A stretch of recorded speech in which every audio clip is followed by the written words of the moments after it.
So welcome back to the channel for another bike review. Today we're going to be having a look at a bike I'm personally really happy to see back on the market. This is the brand new 2024 Honda CBR 600RR.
So the CBR 600 has been with us now since 1987, with it being one of the first bikes really to make everyone sort of sit up and take notice of the 600 sports bike market. It got its RR or race replica badges in 2003 when the first 600RR came to the market. The 600RR was up there with the best of them in a very competitive 600 supersport market. It enjoyed a successful 14-year lifespan, both on the racetrack and in terms of sales for the road. Fast forward to 2017 and Honda pulled the plug on a 600RR.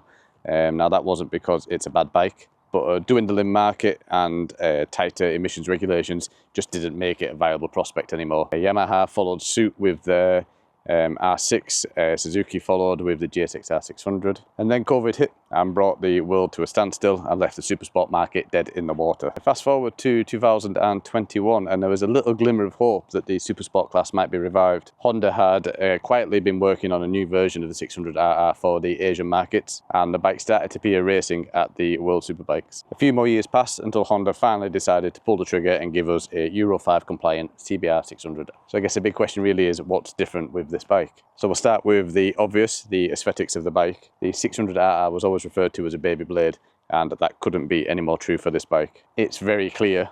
It's took a lot of inspiration from its big brother, yet the 600RR still has its own charm. We still have the signature undertail exhaust from the 600RR, and the bike is now equipped with front winglets.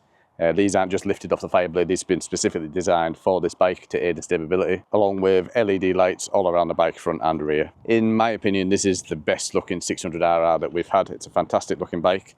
We have two colour schemes available. There's the Grand Prix tricolour, like what we've got here, which is what I would personally go for, or there is a matte ballistic black. If you strip away all the bodywork from this bike, you might be quite surprised to notice not that much has actually changed from the 2017 version. It's still sporting the aluminium twin spar frame and swing arm from the same bike back in 2017. There has been small tweaks and improvements along the way, and probably the most noticeable is the swing arm is now 150 grams lighter than the previous bike. With regards to the engine, at its core it's still the same super reliable race winning 599cc inline 4, although as you would expect there's been some fairly substantial changes to make the new engine Euro 5 compliant. Honda have changed things like lighter cams, thinner valve springs, a new crankshaft and revised valve timing, giving us 119 brake horsepower to play with. That's actually a little bit more than the previous version of the bike. For suspension, it's more of the same story. Honda hasn't strayed too far away from its winning formula. We have fully adjustable shower forks up front and a shower rear shock, again that is fully adjustable. Radial mounted 4-piston calipers up front, sat on 3 10mm floating discs, and a typical single piston caliper back here on a 2 10mm disc. So with so much of the same, you might be asking why you should cough up the £10,499 asking price for the 2024 version of the bike when you could get a previous generation 600RR for less than half of that. Well, there's one very, very good reason for that: the electronics package. Up until now, road-going 600RRs had nothing to very little in the way of rider aids for the road, but that has all changed now. This bike has an adjustable quick shifter with auto blip, 5 preset riding modes with the ability to customize your own, 3 levels of engine braking, 9 levels of traction control, a throttle-by-wire system, wheelie control, corner and ABS, rear lift control. Honda have really gone to town with the electronics package for this bike. It wants for nothing, with everything being conveniently displayed with the fantastic TFT screen up front and controllable by the soft pad on the left handlebar. So just before we get this bike out on the road and have a proper play with it, I just want to pass on my sincere thanks to the North West Honda Supercentre here in Blackpool for giving me the bike to review for the day. I've had the pleasure of dealing with them over the last couple of years, and honestly I can't praise them enough. If you're in the market for any of the 2024 Honda bikes, do call in and have a chat with them.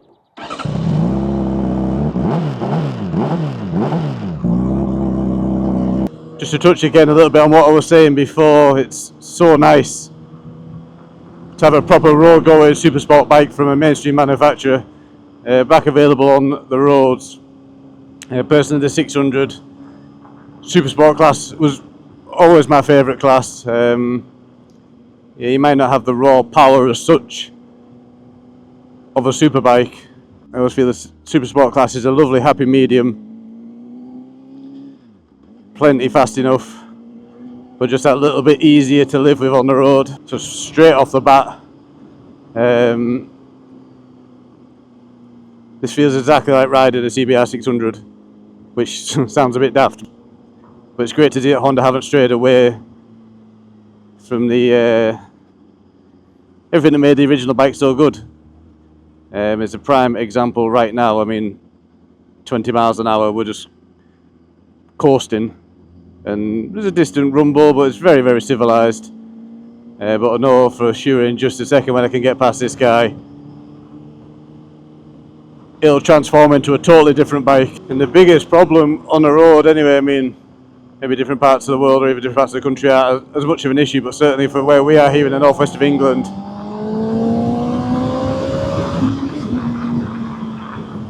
is you don't have the space on the road to really get the most out of an inline 4. You give it a handful and it gets going, and then you just get to the point where you can feel the real good stuff coming. And you're either out of road, there's a corner, you've got to change gear, you're well over the speed limit. There's very few proper opportunities to look at the state of this.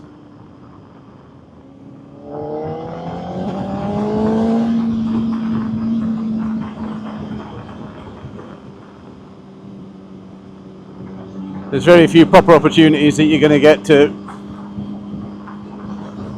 really make the bike work a bit and see what it can do.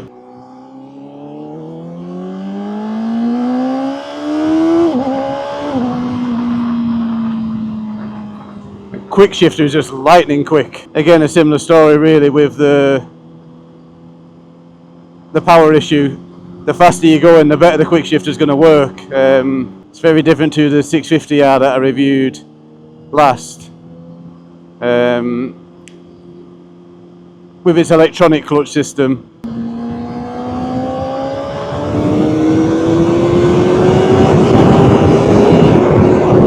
I'm pretty sure you can hear nothing here with the wind on the motorway, but the acceleration once you pass 7,000 RPM is just savage for a 600.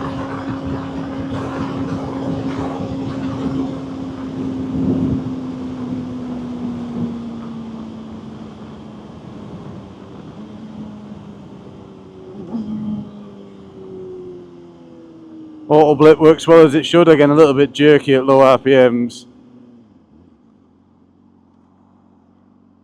It's handy when the traffic lights don't work, but that's just a trait of a quick shifter. That's nothing really to fault the bike with. The bike needs to be working to get the benefit of the quick shifter really. I mean, I'm only playing with it now for the sake of testing it out on the road, whereas the 650R that I reviewed previously, that was more designed for being on the road and the convenience of actually using it, whereas this is just designed to get you through the gears as quick as is possible.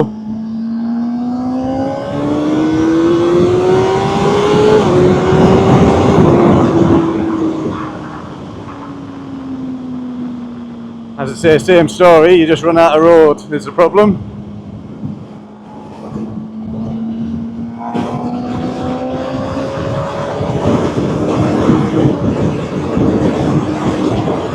So I think we'll pull off the motorway here because 95% sure you can't hear a word I'm saying. So in terms of using this bike as a commuter, if you live in town, if you live in a city,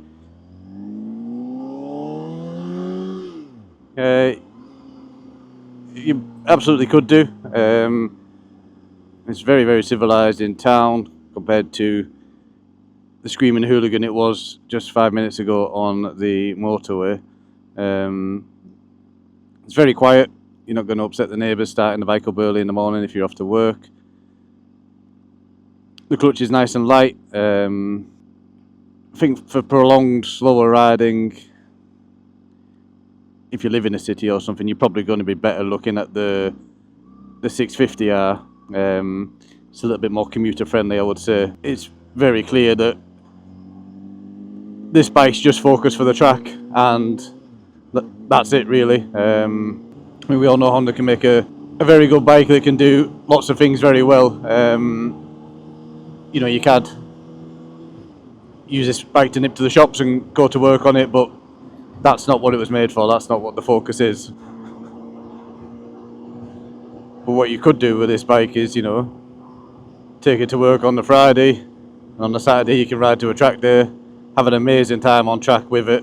I mean, I've only been on the bike for half an hour or so now, and I can already tell it would be phenomenal on the track. It's just very planted, very sure, fills you with a lot of confidence. I'm hoping to find some slightly more twisty roads soon to see properly how it handles. No matter how good a road you find, you're still only going to scratch the surface of what the bike can do. So I suppose while waiting to get going a little bit, we can have a little look at the TFT screen there. So surprisingly, it's actually a little bit smaller than the screen on the 500R and the 650R. I mean, in one hand, this being a more premium bike, I would assume it has the same, if not better. But then on the other hand, you know, this bike's not designed for butting around looking at the screen. You're supposed to be head in the bubble looking where you're going. So, but everything's there, easy to read. It's maybe a little bit squashed. There's quite a lot of information there on a, let's say, relatively small display. But everything you need is there. So you've got speed and revs in the middle. And then the bottom left you can see there is your user mode. And the individual numbers underneath are the variables that you can configure yourself. Engine braking, wheelie control, traction control. Oddly no fuel gauge, or at least not that I can see there off the bat. I know the older versions of the 600Rs always had fuel gauges, but yeah, it seems to be omitted on this one for whatever reason. Though what we do have in lieu of that, which is quite a welcome change, is a gear indicator. Again, nothing worse than reaching for a gear that's not actually there.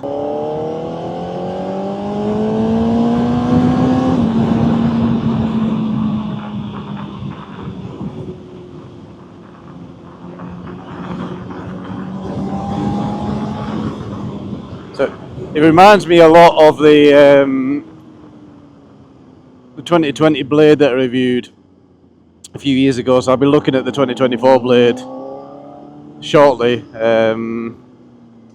But in terms of the exhaust, gravel on the road there. But in terms of the exhaust note, it's very, very similar.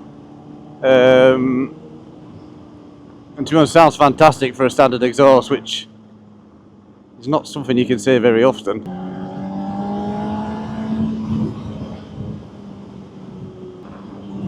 Very good mirrors on the on this bike as well.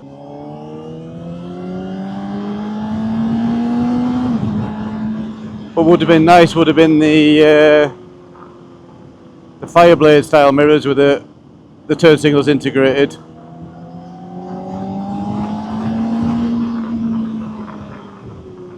Not sure why Honda decided not to include that. I guess price point was a big thing.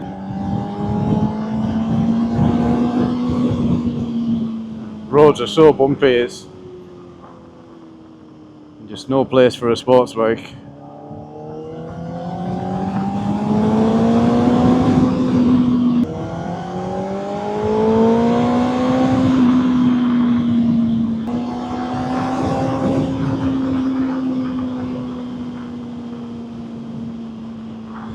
You can feel it at 7,000 RPM, just absolutely itching to pass over into that power band. The whole thing totally changes once you get into those higher revs. The exhaust note changes, the throttle response changes. So I'd be really curious to see how the 600RR is received. Personally, I'd love for this to be the start of the resurgence of the super sport bikes. I mean, you can still buy a Yamaha R6, but I think it's only for the track. What else have we got? Kawasaki have just bought back the ZX6. Not sure. I think the GSX-R 600 might still be available in Asia. Maybe I'm not 100% sure. But certainly here in the UK, if you're looking for a super sport bike, and by super sport bike I mean a proper super sport bike, we've not got loads of options really. It'd be fantastic to see the other manufacturers jumping back on board. So the 650R was the last bike that I reviewed, and I mean it's a lot tamer than this bike, but still massively capable and a fantastic bike. I mean, I had a lot of fun spending the day with that bike. It does beg the question, if you're looking for a road going super sport bike, what would you go for? You know, would you pick the slightly more sensible 650R, or would you go full blown super sports and take this one, the 600RR? I'm not sure, to be honest. If I was picking for myself, I would pick the 600RR just because it's a bike I've always had a massive soft spot for, and I don't really use a bike for commuting. You know, I have the bikes just for pleasure. So for my use case, might be different to somebody else's. What I would love to see is for the 600RR to be really well received, and to see Honda to continue to develop, to maybe inspire some of the other manufacturers to jump back on board and start producing proper super sport bikes again. I mean, I must say it came as a bit of a shock when I think it was late last year that I read the news that this bike was going to be available in the UK and European markets. You know, particularly in terms of racing, for the most part, a lot of super sport rules have now changed. So once over super sport was just 600s, whereas now, I mean, like the British Superbikes, for example, and the road racing, which I follow quite closely, you know, you've got all different levels of bikes in there now. You know, you've got the Triumph Daytonas, you've got the Panigale V2s from Ducati, all these different displacement machines. I'm not sure exactly how they work it out now to make sure it's a level playing field. From what I can gather, they basically restrict each bike on a one-on-one basis to whatever the benchmark bike is, which does leave some interesting racing, as obviously some bikes might be a bit quicker off the line, some bikes are a bit faster in the corners. For example, this bike, the 600RR, its strong point has always been the twisties. That's just what it's been known for. Anyway, to get back on subject a little bit, yeah, it's quite a surprise to see that they were making a road-going super sport bike when they already have the 650R. They're doing very well by all accounts on the road. But in saying that, maybe it does make a lot of sense, you know, I forget the price point of the 650R, between £7,500, somewhere around there. Anyway, the next step up really for a Honda, so if you've got your 650R, you're ready to move on to a bigger bike, if you want to stick with Honda, your next option really is a Fireblade, which is north of what, £23,000. So it's a massive step up. I mean, a bike like that is outpriced for a lot of people, let's be honest. So maybe that's where this bike actually comes in, the 600RR. Just north of £10,000. It's a very accessible price point, and although it's half of the price of the Fireblade, it's much more than half of the bike. You know, it's a very capable bike. Honestly, I would love to have this thing on the track for the day. I mean, you just have to look how well it's going in the British Championship to see it's more than up to the job of getting going around in circles very, very quickly.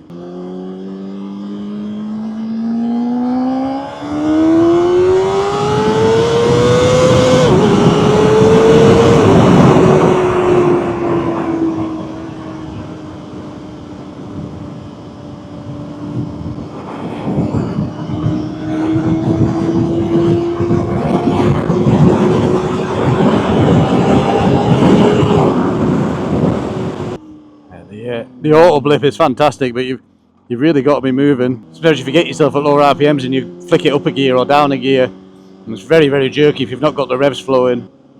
So I think the takeaway really from for this is it feels exactly like a 600RR should. I actually bought a CBR 600R 2008 model. I bought that bike back in 2010. I've actually still got it.